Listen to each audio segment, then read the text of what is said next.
So I'll just be walking backwards now as I share with you my latest story. It's about time that I let you all know about something that has been revealed to me. Something really, really important that I know. I don't believe, I don't feel, I know. And it's been recently that I kind of processed the information of what's the difference between knowing and believing and feeling. A knowing is something that comes from the divine, information that comes directly downloaded from the divine, from the creator and the designer of this universe, of this world, of this planet that we're in. And that knowing is something that we can actually start scientifically explaining it, but I can't. I am talking from an divine intelligence. I'm not a doctor, I'm not a scientist. So, hi. Hi.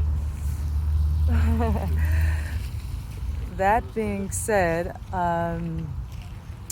it just took a lot of processing for me to come out with this because fear is inhibiting, fear is debilitating, fear. And I have so little fear, but still, I do suffer from fear. But the light just forces me to follow it. And as much as I know that sometimes I'll be ostracized, I'll be questioned, at the end of the day, I seek divine ecstasy, and this is where I'm at. I just constantly finding more and more divine ecstasy. And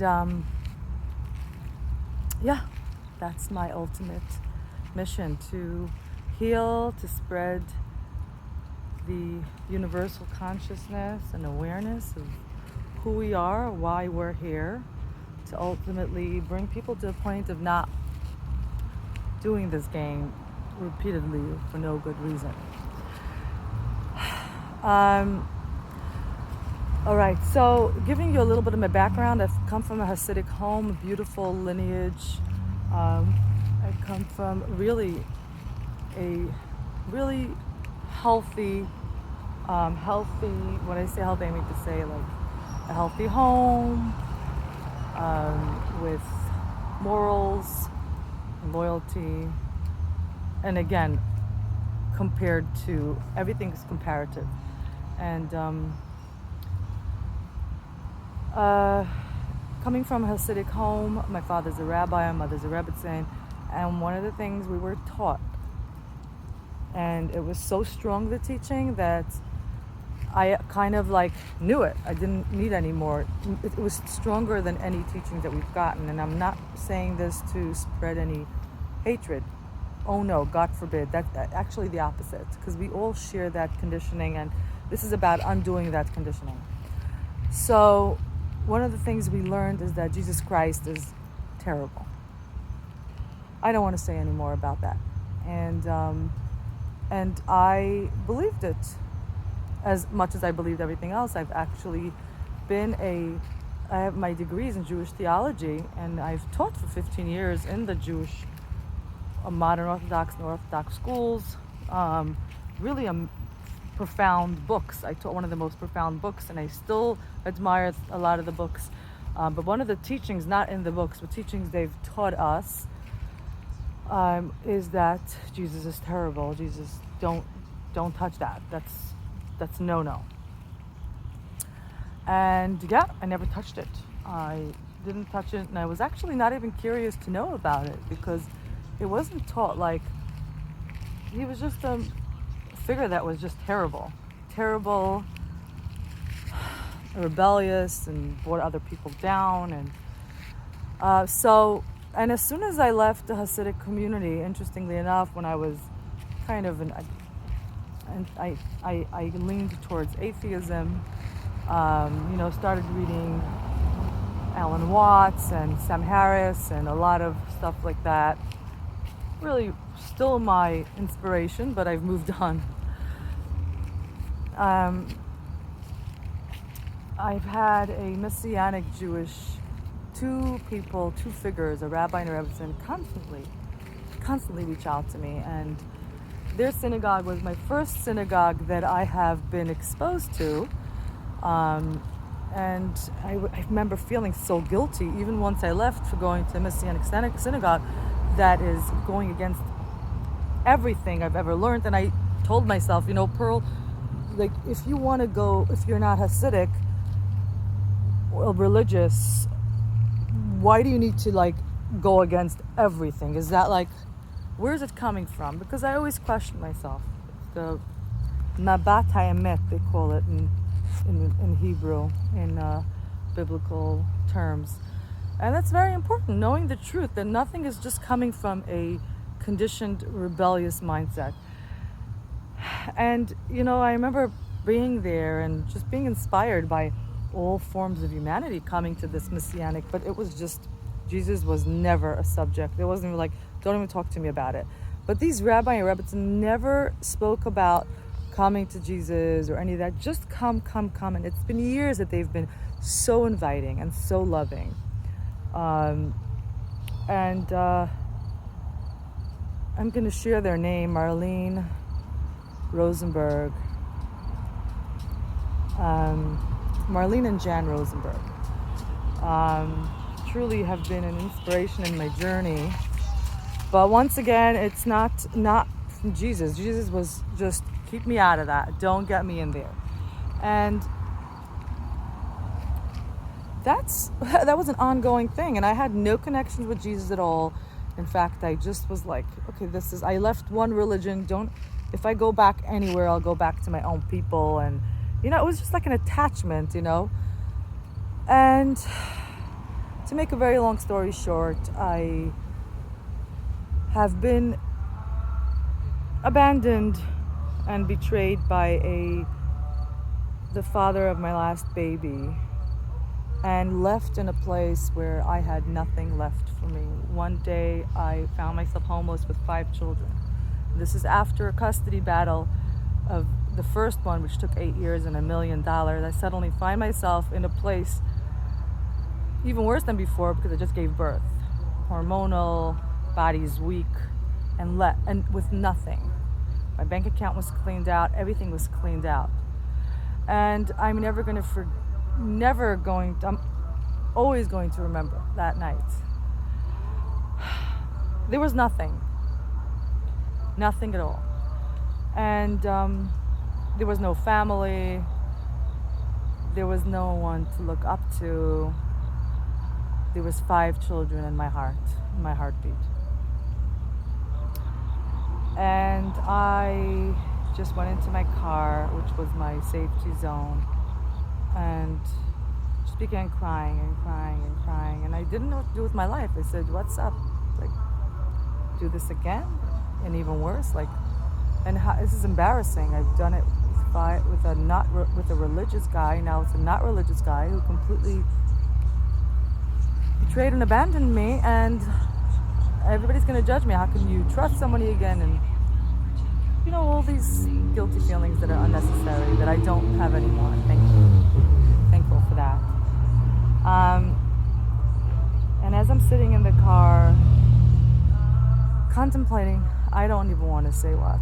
I've never in my life contemplated anything, and just suddenly out of nowhere comes a huge light bulb, white light with this long, very appealing, I like to think handsome, although there wasn't, but it came across as an appealing, handsome figure, strong, with just an image of suffering, but like pure love.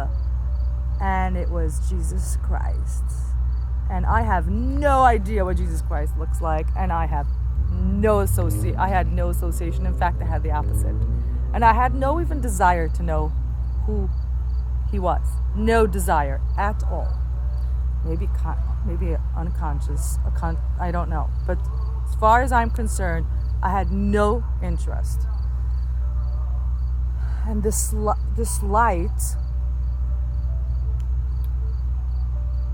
this white light that engulfed the entire car says, you are not carrying these children alone. You never did.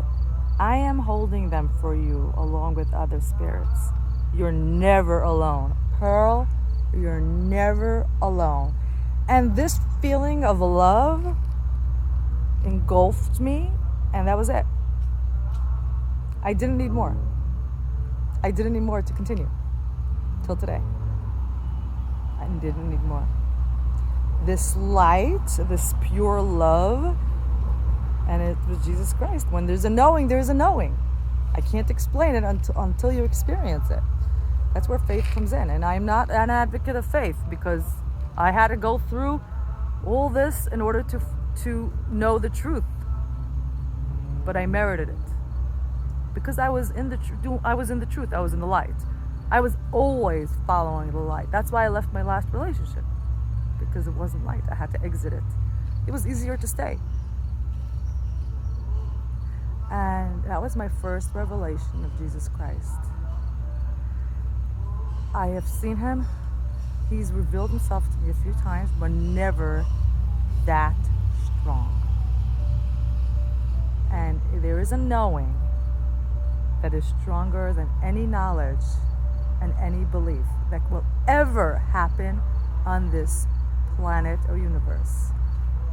And that is the divine planning, the divine ecstasy, and the divine design itself.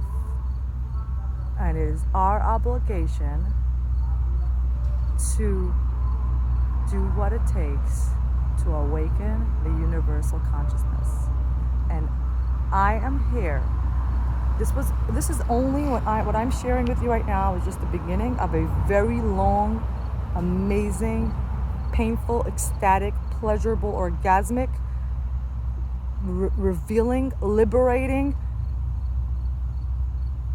invigorating, exalting journey of being ordained in different areas directly from the divine.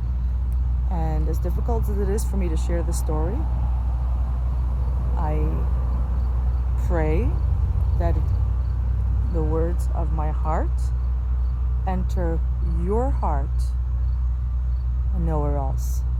And you take my words as a gift, as an infinite gift of knowledge, of knowing. From a woman who's very simple, a single mother of 5, who always fought for the truth. It's not about right or wrong. It's all about the truth. And always fought for love. Jesus Christ is pure love. Pure love. To be continued.